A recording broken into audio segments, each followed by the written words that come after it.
vores forsøgsresultater for nyttevirkning af mikrobølgeovnen, så har vi effekt som 1215 watt, og massen på det vand, vi vil opvarme, er 0,225 kg. Delta T1, som er starttemperatur, 27,5, tid er 50 sekunder, og sluttemperaturen delta 2 er 48,6. Vandspecifik varmekapacitet er 4,18 kJ/kg. Formlen for nyttevirkningen er E til lig med E nytte divideret med E omsat.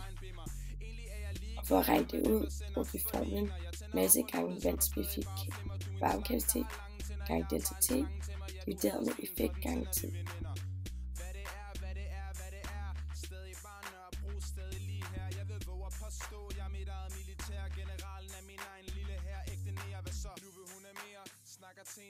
Mikrobølgeovnens nyttevirkning regner vi ud ved at sige 0,225 kg gange 4,18 kJ per kilogram gange 21,1 divideret med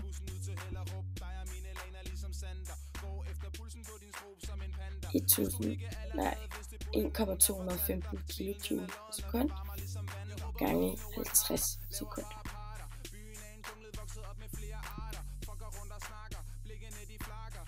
Resultatet vi fik frem var så E til lig med 19,84 kJ divideret med 60,75 kJ, som var lig med 0,32. Så gange med 0,32 100 og fik derfor 30%.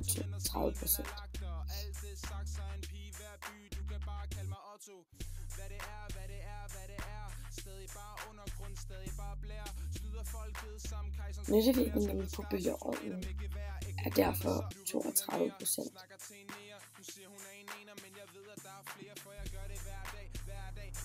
Med mit eget særpræg, ja du hørte hvad jeg sagde. Hver dag, så når dagen den er om, vil du stadig kunne forstå hvad jeg sagde. Ikke det mere, hvad så? Tredje vers, bedre end de første to. Jep, ja det er stadig bare Nørrebro. Hater siger at jeg kører dårlig stil. Nogle bruger det lært i babyer og snøre sko. Kigger mig i spejlet, ikke en eneste fejl. Nyklippet hår og nyklippet negl. Ja du kender lejen, men du kender ikke mig. Når du farer rundt på tracket, for du kender ikke vejen. Er du mand eller mus i din Canada Goose? Tager ned og tilbage til de dage, hvor vi blandede booze med gin og det juice, eller Fanta Exotic. Bartenderen står lige og fikser en cola med rom i. Alle jeg tænker på er penge eller piger, alle dem der hedder Stine. Mikrobølgeovnen var den med den mindste nyttevirkning af alle de tre ting, vi havde forsøgt. Der mikrobølgerne ikke direkte koncentrerer sig om vandet, men egentlig flyver bare rundt inde i mikrobølgeovnen. Adkøden er den højeste nyttevirkning med 92%. Der er selve opvarmeren nedkøden sådan en slags støbekår, som er en god varmeleder. Og det er kun de resterende 8%, der bruges af opvarmning af selve køden. Kogebladen havde en nytteværdi på 68, da den ikke kun skulle opvarme vandet, men også opvarme vandets beholder, som så var gryden.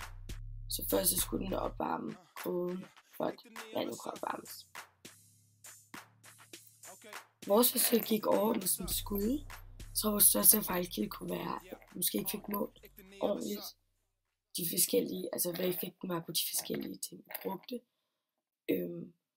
Ellers fungerede forsøget godt til at ligesom vise, hvad nyttevirkning er. Og hvordan energien bliver udnyttet i de forskellige ting.